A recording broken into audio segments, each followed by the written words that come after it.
Fear God and give glory to Him, for the hour of His judgment has come. Part 6. The actual event, the cleansing of the heavenly sanctuary. In common with the rest of the Christian world, Adventists then held that the earth, or some portion of it, was the sanctuary. And since the last biblical sanctuary to exist on earth was destroyed by the Romans in 70 AD when they destroyed Jerusalem, they reasoned that, therefore, that the cleansing of the sanctuary was the purification of the earth by the fires of the last great day. After the disappointment, during their Bible study, God revealed to them the sanctuary in heaven. He also raised Ellen G. White among them to be his prophet at the tender age of 17. Thus, through his prophet, in visions and dreams, he was able to confirm or deny the truthfulness of whatever they may study, and also to give them words of encouragement, and also to rebuke them when they erred. The other reason for raising up a prophet at this time was to dispel the spiritual darkness that had engulfed the earth due to false doctrines coming from the various churches, especially the Roman Catholic Church, during her long reign of supremacy for more than 1,000 years. They were led to see that indeed the Bible does mention a literal sanctuary in heaven.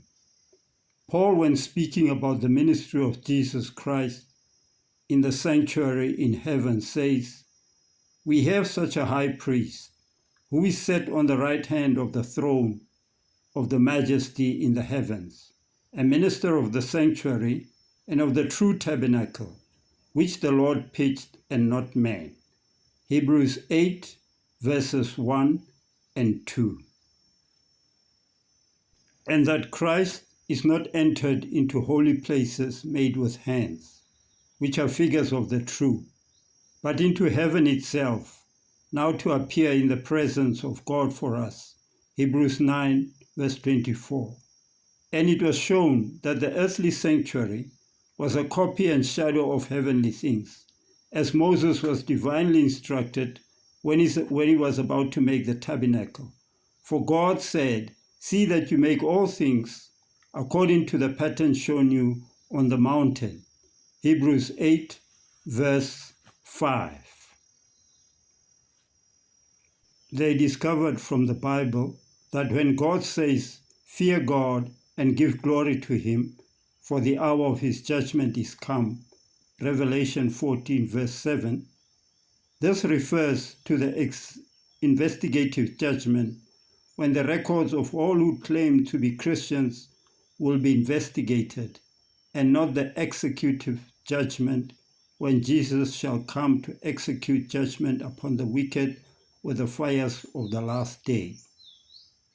They were confirmed in their calculation of the prophetic days of 2,300, and that the days ended in 1844.